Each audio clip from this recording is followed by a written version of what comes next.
ఇస్తున్నారు, 2 రోజులు ఇస్తున్నారు, పింఛన్ లేదు పొమ్మని ఆయన మమ్మల్ని పెడుతున్నాడు. దాన్ని బట్టి మా బతికి లేదు. మేము ముసలి కూలి చేసుకునే వాళ్ళం కాదు. మా కూలికి పోతే కూడా మమ్మల్ని ఎవడు కూలికి పెట్టుకోడు. మా పరిస్థితి ఏమి 4 నెలల నుంచి పింఛన్ అయిపోతే మేము ఎవరికాడ బతకాలి? పిచ్చి పెట్టుకొని బతకాలా? కష్టం చేసుకొని బతకాలి. కష్టం కూడా నువ్వు పిలుస్తావా పిలవు, ఆయన పిలుస్తాడా పిలవడు. మా పరిస్థితి ఏంది? 2 నెలలు అన్నాడు, 3 నెలలు అన్నాడు, ఇది 4వ నెల నడుస్తుంది. మా పరిస్థితి ఏంది? గడుపుతున్న పరిస్థితి నాది. నాకు కొడుకు లేదు. కూతురు కూడా ఎన్ని రోజులు బతకాలా? నేను కూతురు పెడతారా? కూతురు మనవాడు, కలుడు మనవాడు కాడు. నేను ఈ రకంగా నేను ఆ నుంచి వచ్చినప్పుడల్లా 400 కిరాయి పెట్టుకొని వస్తాను అప్పు చేసుకొని. మరి నా పరిస్థితి ఏమి ఆలోచించింది?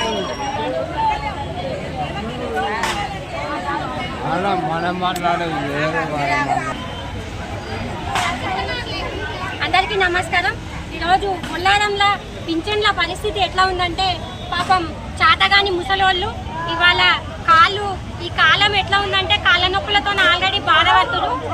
ఈరోజు వయసైన ముసలోళ్ళు చాత రాక ఈరోజు ఎంత ఇబ్బంది పడుతున్నదంటే అట్లాంటి వాళ్ళకు పింఛన్ పథకం పెట్టినా ఈరోజు వృధా అన్నట్లుగా ఉంది.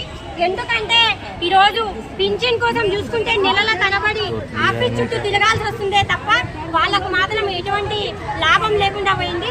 ఈరోజు ఇట్లాంటి చాతగాని వాళ్ళు ముసలోళ్ళు ఇటువంటి మనము ఆఫీస్ లో పైసలు వెళ్ళి తెచ్చుకోవాలన్నా అదిగా మెట్ల మార్గం గుండా వెళ్ళాలి.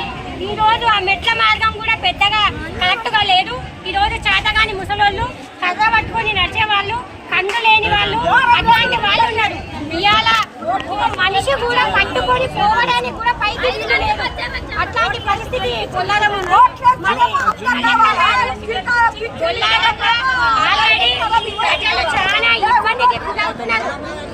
ప్రజలు ఎంత ఇబ్బంది పడుతున్నారంటే ముసలి వాళ్ళు, చాతగాని వాళ్ళు, ఇట్లాంటి వాళ్ళు ఇబ్బంది లేకుండా ఈ రోజు కొల్లారంలో అకౌంట్ సిస్టమ్ అనేది చేస్తే జనాలు అకౌంట్ లో డబ్బులు పడితే ఈ రోజు ప్రశాంతంగా వెళ్ళి ఎటువంటి గొడవ లేకుండా వాళ్ళు ప్రశాంతంగా పింఛన్ తెచ్చుకునే విధానం ఏర్పాటు చేయాలని మా కలెక్టర్ గారిని మేము కోరుతున్నాము.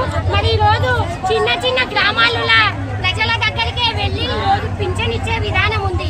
మరి పరిస్థితి దానికి వ్యతిరేకంగా ఉంది.